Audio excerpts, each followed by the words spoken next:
하나님 감사합니다. 오늘도 우리가 하나님 앞에 믿음으로 나와서 하나님의 마음과 생각을 알고 하나님이 우리에게 가르치시고 인도하시는 바를 따라 순종할 결단을 하며 예배에 참여하게 하시니 감사합니다. 이 예배가 하나님의 얼굴을 뵙고 주의 음성을 귀로 들으며 하나님이 우리와 함께하고 계신 증거를 기대하고 소망하며 확인하는 거룩한 기회가 되도록 도와주시옵소서. 말씀을 전하고 듣는 일에 성령께서 역사하여 주셔서 영감에 영감을 더하시고 하나님이 바라시는 일들에 한 걸음 더 나아가는 우리 모두가 되게 하여 주시옵소서. 믿음으로 언금한 손길들 위에 복을 주시고 하나님이 우리를 위하여 일하고 계신 증거를 보는 기쁨이 풍성한 심령들이 되게 도와주시옵소서. 예수님의 이름으로 기도하였습니다. 아멘. 하나님의 말씀은 시편 6편 1절에서 10절까지 말씀을 함께 합독하겠습니다. 시편 6편 1절에서 10절까지 말씀입니다. 함께 읽습니다. 시작. 여호와여, 주의 분노로 나를 책망하지 마시오며 주의 진노로 나를 징계하지 마옵소서. 여호와여, 내가 수척하여 싸우니 내게 은혜를 베푸소서. 여호와여, 나의 뼈가 떨리오니 나를 고치소서. 나의 영혼도 매우 떨리나이다. 여호와여, 어느 때까지니까? 여호와여, 돌아와 나의 영혼을 건지시며 주의 사랑으로 나를 구원하소서. 사망 중에서는 주를 기억하는 일이 없사오니 스올에서 주께 감사할 자 누구리까? 내가 단식함으로 피곤하여 밤마다 눈물로 내 침상을 띄우며 내 요를 적시나이다. 내 눈이 근심으로 말미암아 쇠하며 내 모든 대적으로 말미암아 어두워졌나이다. 악을 행하는 너희는 다 나를 떠나라. 여호와께서 내 울음소리를 들으셨도다. 여호와께서 내 간구를 들으셨으며 여호와께서 내 기도를 받으시리로다. 내 모든 원수들이 부끄러움을 당하고 심히 떨며 갑자기 부끄러워 물러가리로다.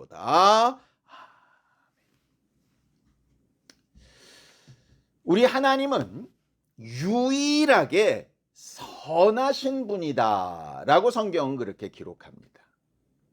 이건 하나님을 경험한 어떤 사람이 한 말이 아니라 하나님의 품 안에서 나오신, 누구보다도 하나님 아버지를 가장 잘 아시는 예수께서 직접 선언하신 고백입니다.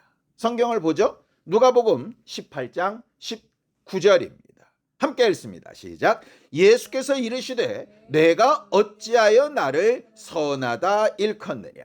하나님 한 분 외에는 선한 이가 없느니라. 그렇게 얘기하죠. 어떤 사람이 예수께 와서 선한 선생님이요, 어떻게 하면 영생을 얻겠습니까? 이렇게 물을 때 예수께서 선한 이는 하나님 한 분밖에 없다라고 이렇게 이야기하는 거죠. 여기서 말하는 선함이라고 하는 건 우리가 생각하는 그냥 착하다라고 하는 거는 좀 의미가 다릅니다. 물론 그런 내용도 포함되어져 있지만 착하다라는 말로 설명하기에는 그 선하다는 뜻이 굉장히 넓어요. 우리는 착하다 그럼 심지어는 만만하다라고까지 생각을 하잖아요. 근데 그런 뜻이 아니고 성경이 말하는 선하다라고 하는 말은 생명을 줄 수 있다 이런 말입니다.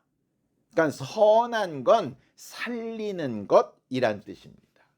물론 그 살리는 것에는 잘 되게만 하고 부흥되게만 하고 평안하게만 하는 게 아닙니다. 우리가 간혹 아이들을 제대로 살게 하기 위해서 야단을 치거나 심지어는 매를 들 때도 있지요. 그럼 왜냐하면 살리기 위해서 그러는 겁니다. 환자를 살리기 위해서 팔이나 다리 하나를 잘라낼 때도 있습니다. 아, 이거 팔다리 자르는 게 그게 무슨 살리는 거냐? 전체적으로 보면 살리는 거죠. 그래서 선하다라고 하는 건 맨날 좋다, 다 마음에 든다 이런 의미가 아니고 큰 대전제로 살리기 위해서 하는 능력과 일이라고 하는 말이에요. 그래서 성경에 선하다는 말은 보통 이런 데 씁니다. 선한 말씀. 무슨 얘기입니까?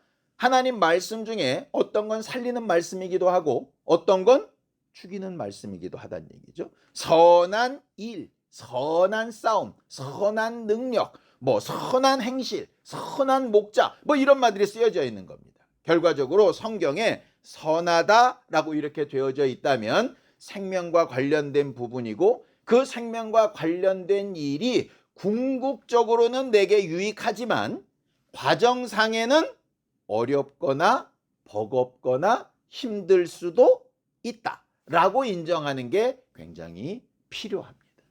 그래서 하나님 선하다 그러면서 왜 이런 일이 일어났습니까? 이런 일들을 간혹 말할 때가 있는데 그건 선하다라고 하는 것을 약간 좀 오해한 결과라고 볼 수가 있어요. 그럼 그 선하다라고 하는 게 생명과 연관되어 있다 이렇게 두루뭉실하게는 얘기하겠는데 명확하게 그럼 말씀에는 선한 게 뭐라는 게 딱 있냐? 있습니다. 성경을 또 보죠. 미가서 6장 8절입니다.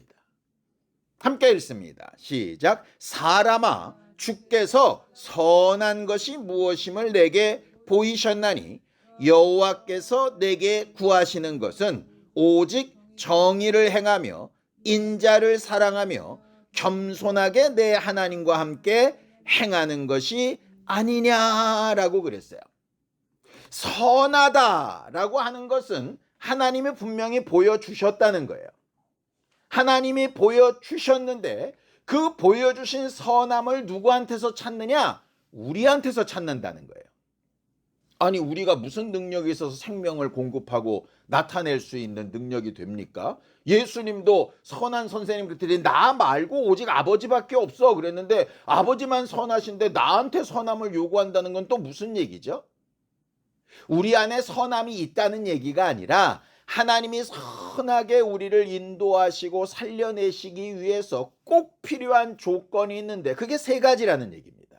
첫 번째는 정의, 두 번째는 인자, 세 번째는 겸손한 동행. 이 세 가지입니다. 그 내용을 잘 아는 건 매우 중요합니다. 정의가 뭡니까? 올바른 기준이라는 뜻이에요. 공의라고도 번역이 되는데 그 올바른 기준이 어디로부터 나오느냐? 우리가 몇 주 전에 본 것처럼 하나님으로부터 나옵니다. 하나님이 세우신 기준이 온전한 기준이에요. 그 온전한 기준을 어떻게 적용시켜야 되느냐? 누구에게나 차별이 없이란 얘기입니다. 나는 괜찮고 쟤만 아닙니다. 나에게만 해당되고 쟤는 아니고 이것도 안 됩니다. 누구에게나 동일하게 적용되는 정의의 기준이 있냐? 그렇다면 하나님이 찾으시는 선함이 있다는 거예요. 자, 그렇게 따지면 우리한테 선함이 있습니까? 없습니까? 없습니다. 있고 싶지만 잘 안 됩니다. 팔이 안으로 굽기도 하고 내가 손해볼 것 같으면 그 기준을 막 흔들고 싶어지니까. 두 번째 인자는 뭐냐?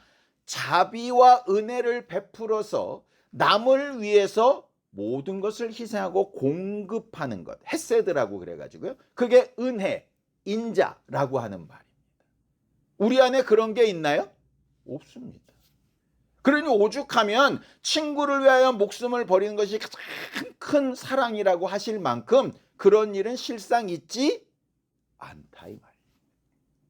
겸손한 동행은 뭡니까? 겸손은 말 그대로 내 생각을 접고 다른 이의 생각을 따라가는 겁니다. 근데 잘못된 걸 따라가면 안 되죠. 첫 번째 정의처럼 올바른 생각을 따라가는 겁니다. 동행이라는 말은 내 임의대로 막 가는 게 아니라 하나님의 인도하심을 따라서 함께 가는 겁니다. 그러니 그것도 우리의 삶에 적용하기가 대단히 쉽지 않은 거죠. 그러니 하나님께서 우리 안에서 찾으시는 것이 정의와 인자와 겸손한 동행인데 세 개 중에 어느 하나라도 있지 않기 때문에 우리는 선하다 안 선하다? 선하지 않다라고 하는 문제가 생기는 거죠. 우리 자체적으로 능력이 없어서도 그 선함의 기준을 따르지 못하지만 혹 정의나 인자나 겸손한 동행이라는 자격이 된다 손 치더라도 어렵습니다. 왜냐? 명확한 판단의 기준과 모든 것을 다 용서하는 인자라고 하는 것이 어떻게 함께 동행을 합니까? 마치 젊은 아이들이 우스갯소리처럼 얘기하는 따뜻한 아이스 아메리카노 같은 거예요. 말이 안 되잖아요. 명확하게 재판을 하는데 모든 것을 다 용서한다? 그럼 모든 것을 용서할 거면 이 기준은 왜 필요한 거고, 기준을 지키면 어떻게 다 용서를 하고, 이게 모순된단 말이죠. 그래서 그 모순되는 거를 해결하는 능력이 누구에게서 오느냐? 하나님에게서 오는 겁니다.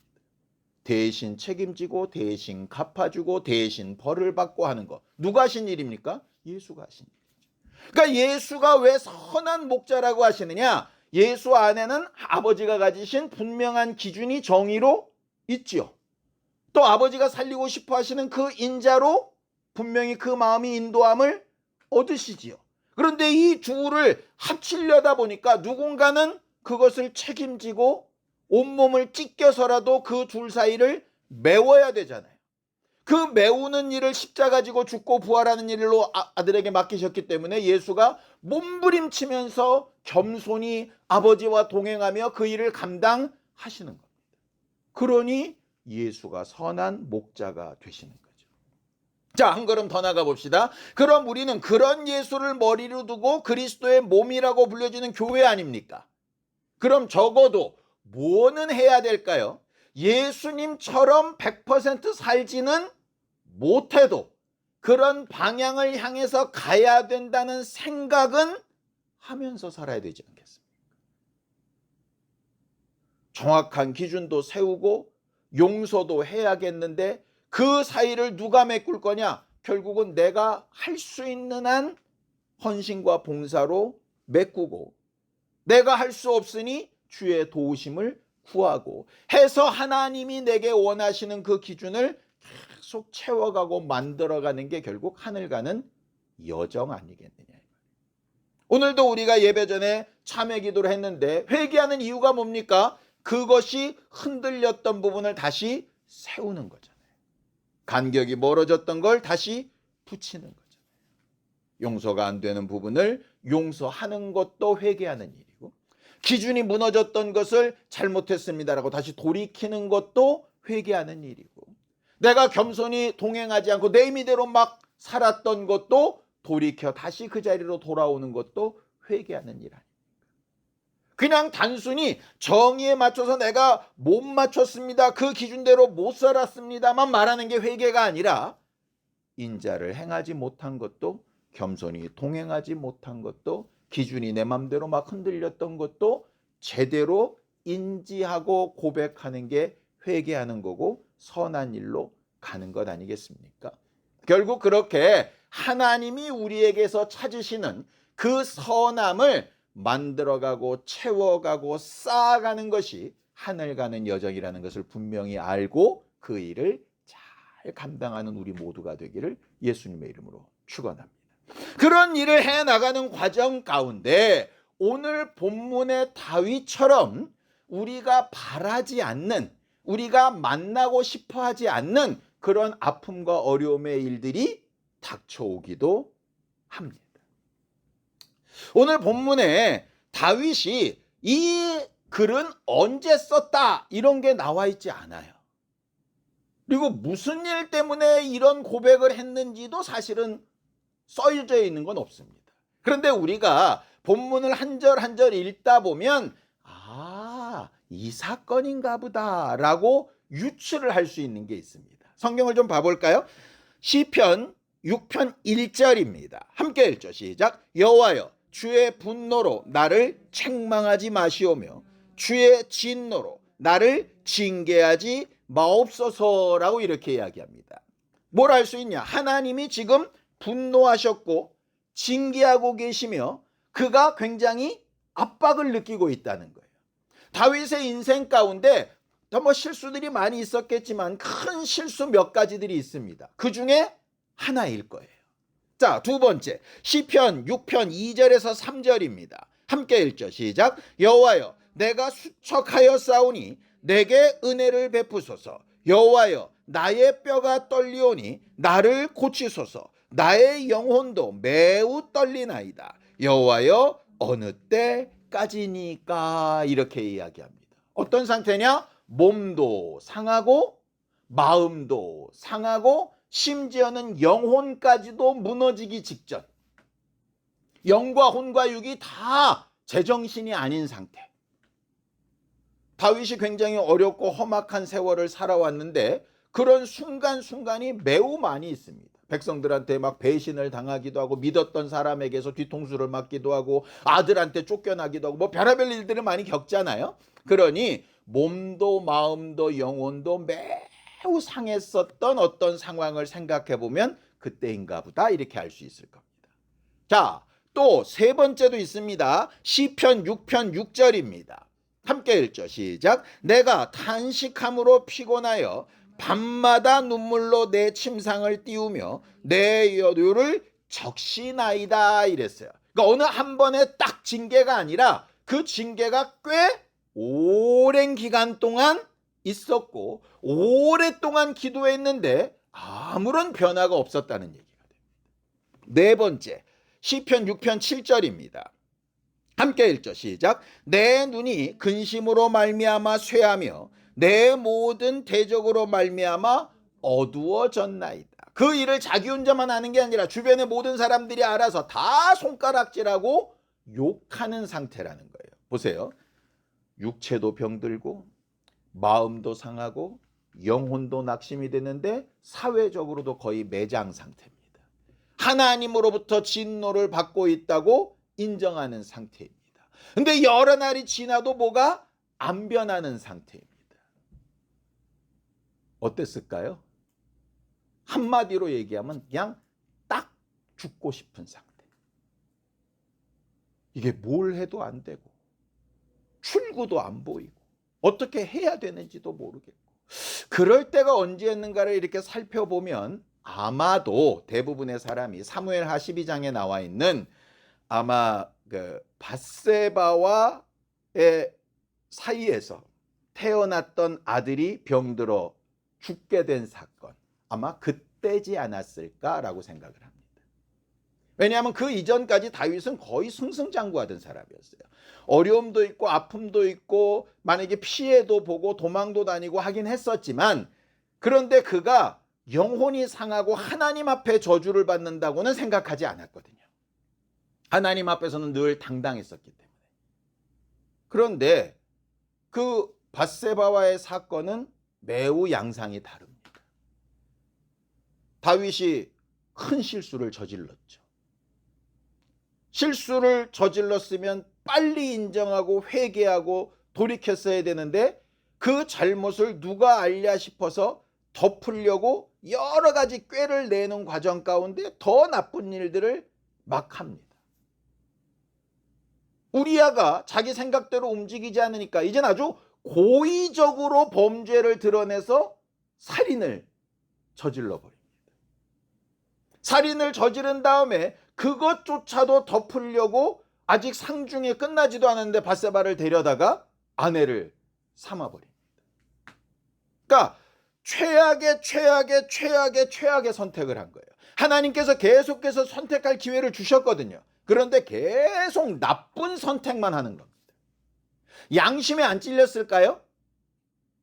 하나님의 눈빛에 이렇게 막 부끄러움이 없었을까요? 있었을 겁니다. 그런데 질끈 감고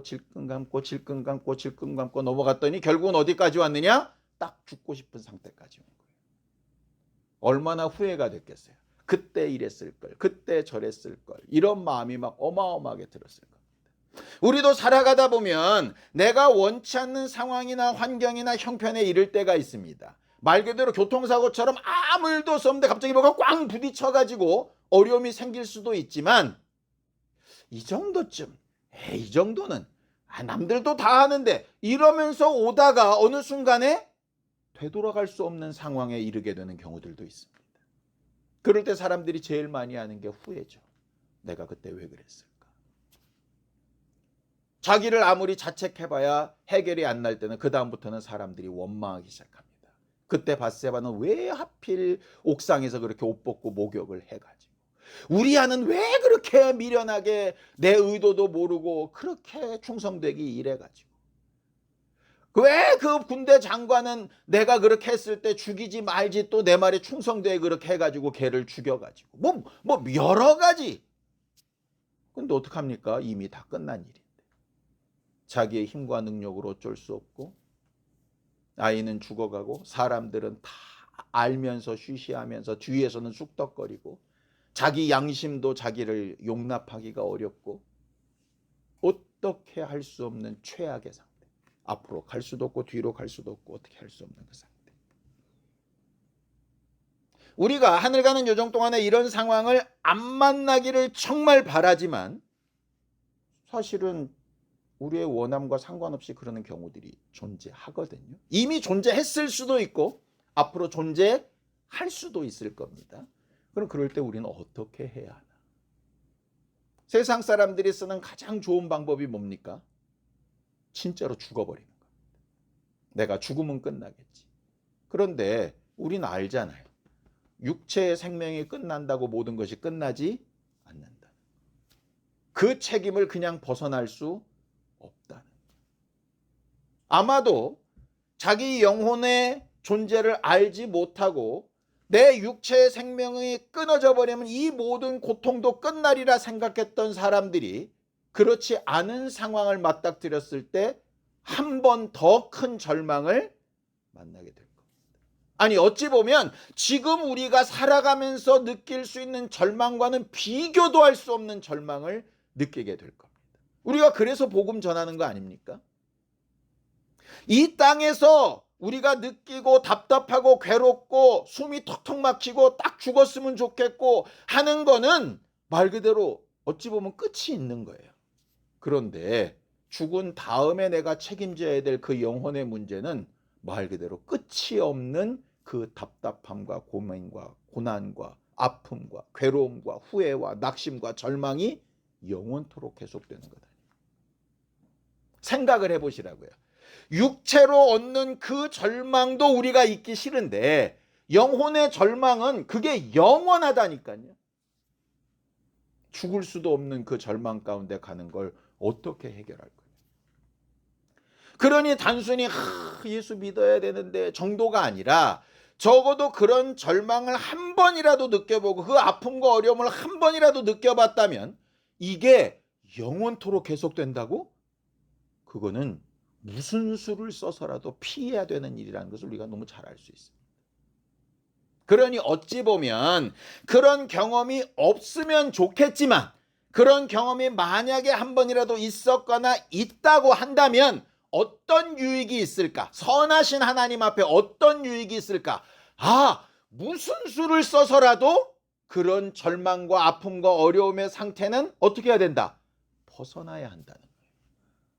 눈 감는다고 끝나는 문제가 아니라 내 목숨 하나 끊는다고 끝나는 문제가 아니라는 사실을 분명히 알게 하시기 위함이라면 그것도 선한 일일 수 있다. 단순히 그냥 내가 아프고 힘들었으니 다른 사람의 아픔과 힘듦을 알아준다. 물론 그것도 유익한 거겠죠. 근데 그 정도가 아니라 이런 아픔과 절망과 끝나지 않을 것 같은 괴로움이 영원토록 계속된다면 나는 어떻게 해야 되나? 그렇지 않은 부분에 대한 소망이 있음에 감사할 수도 있고 내 가장 사랑하는 사람들이 그런 절망을 알지도 못하고 그 길로 계속 가고 있는 걸 무슨 수를 써서라도 내가 막아야 되겠다라고 하는 분명한 목표가 생기지 않겠습니까?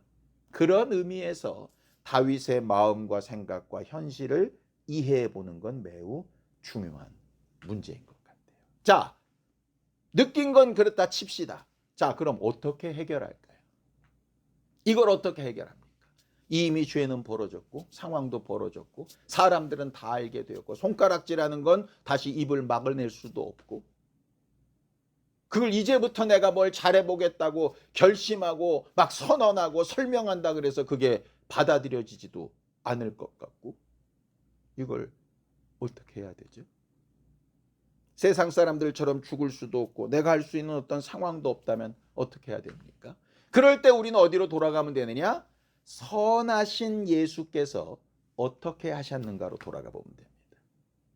성경은 이렇게 얘기합니다. 예수는 우리와 한결같이 시험받는 일에도 함께 하셨는데 죄는 없으셨다, 이렇게 되어 있습니다. 그러니까 우리의 절망이나 아픔이나 괴로움을 체험하지 못하신 분이 아니라 모든 것을 다 체험해 보신 분이라고 되어져 있습니다. 예수가 가장 절망적이고 가장 힘들고 가장 괴롭고 가장 답답했던 때가 언제였습니까? 겟세마네였습니다. 성경을 좀 보죠. 마가복음 14장 34절에서 35절입니다. 함께 읽죠. 시작. 말씀하시되 내 마음이 심히 고민하여 죽게 되었으니 너희는 여기 머물러 깨어있으라 하시고 조금 나아가사 땅에 엎드려 될 수 있는 대로 이때가 자기에게서 지나가기를 구하셨더라, 이렇게 되어 있습니다. 가만히 보세요. 예수님은 지금 마음이 심히 고민하여 죽게 되었습니다. 다윗이 마치 마음이 상해서 무너져 내렸던 것처럼, 다윗이 육체가 아파가지고 막 뼈가 떨리는 것처럼 예수는 말 그대로 십자가에서 물과 피를 다 쏟아 죽어야 되는 육체의 고난 앞에 놓여져 있습니다. 다윗이 그 영혼의 상처를 받아서 소망이 안 보였던 것처럼 예수는 십자가에서 나의 하나님 나의 하나님 어찌하여 나를 버리십니까 할 만큼 영혼이 버림받는 그 충격과 아픔을 겪고 계시다. 다윗이 가질 수 있었던 최악의 상태를 누구도 똑같이 겪고 있느냐? 예수도 똑같이 겪고 있습니다. 예수께서 그때 선택하신 방법이 뭡니까? 기도하는 것. 그냥 우리가 신앙생활 하다 보면 말씀 기도 그러니까 기도가 쉬워 보이는데 사실 기도는 최악의 상황, 최후의 상황에서 할 수 있는 유일한 방법이 기도. 기도를 자꾸 영혼의 호흡이라고 그러죠. 밥도 못 먹고 물도 못 마셔도 호흡만 하면 일단은 삽니다.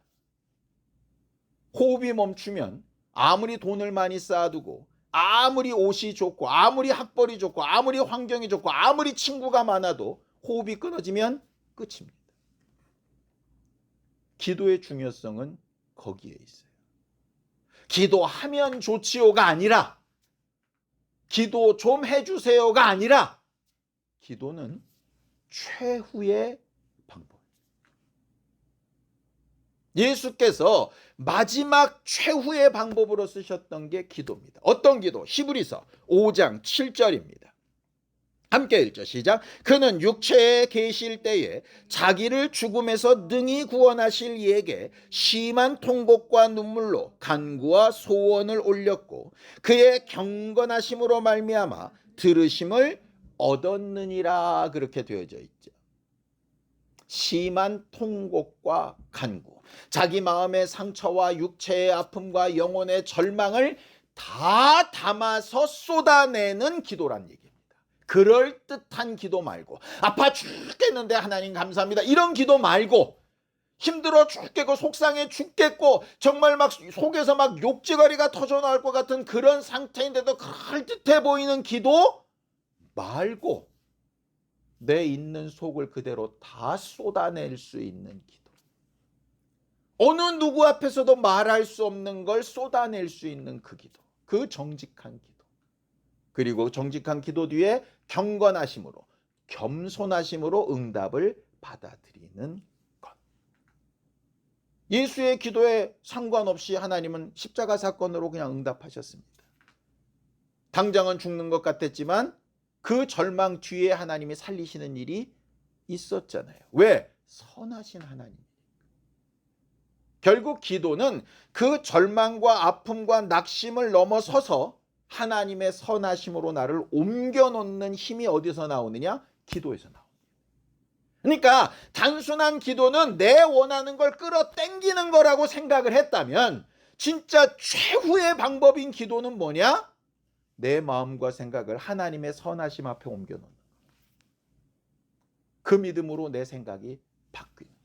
절망을 넘어서, 낙심을 넘어서, 핑계를 넘어서, 미움을 넘어서, 모든 걸 다 넘어서 하나님의 선하심으로 가는 겁니다. 재밌는 건 다윗이 예수님이 하신 그 일을 수천 년 전에 먼저 하고 있다는 거예요. 자, 시편 6편 4절에서 5절입니다. 함께 읽죠. 시작. 여호와여, 돌아와 나의 영혼을 건지시며 주의 사랑으로 나를 구원하소서. 사망 중에서는 주를 기억하는 일이 없사오니 수월에서 주께 감사할 자 누구이리까? 이렇게 얘기합니다. 여기 사망, 수월이 뭐냐면 무덤, 죽음이란 뜻입니다. 이런 얘기입니다. 하나님, 내가 이미 죽었다면 기도할 수 없겠지만, 내가 아직 이렇게 괴롭고 힘들고 아파 죽겠지만 아직 숨이 붙어 살아있으니 내가 할 수 있는 유일한 것 기도하겠습니다. 이렇게 하는 거예요. 우리는 예수가 하신 일을 보고도 따라가기가 힘든데 다윗은 왜 하나님께서 내 마음에 합한 자라고 이야기하셨을까?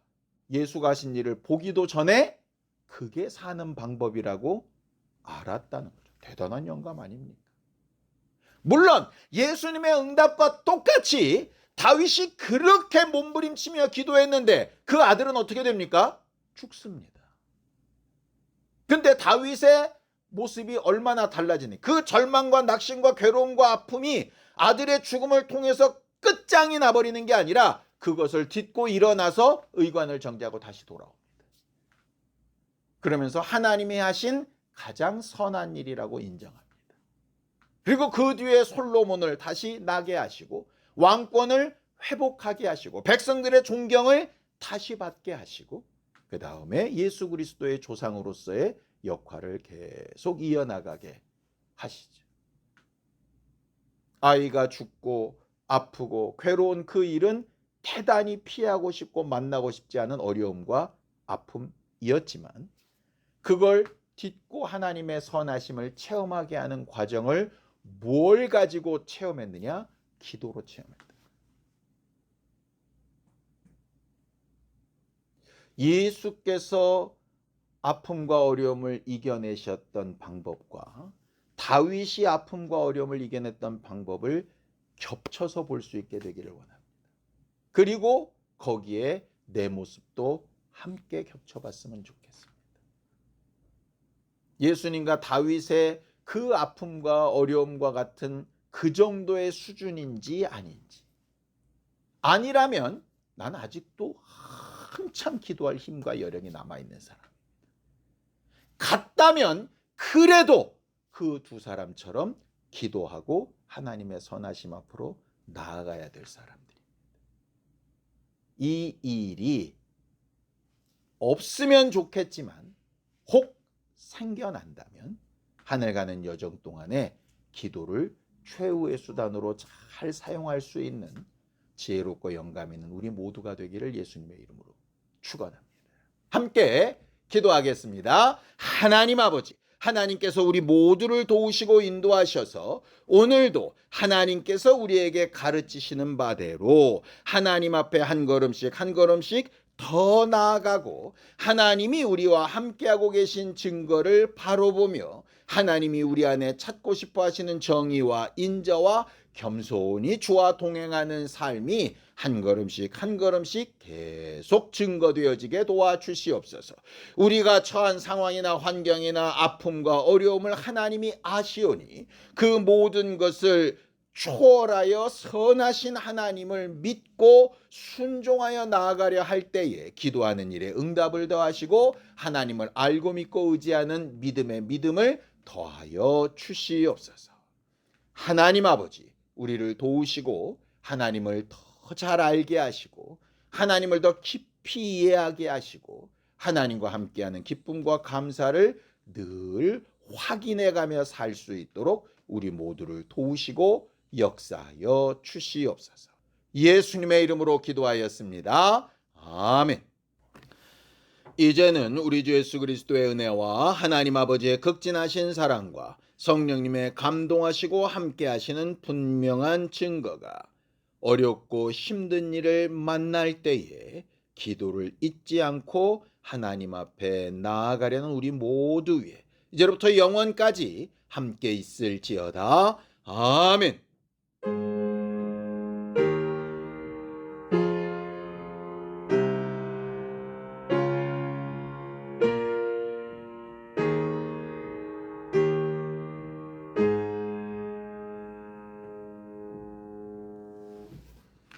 마지막 순간까지 하나님의 선함을 믿고 기도하는 우리 모두가 되기를 바랍니다. 수고하셨습니다. 감사합니다.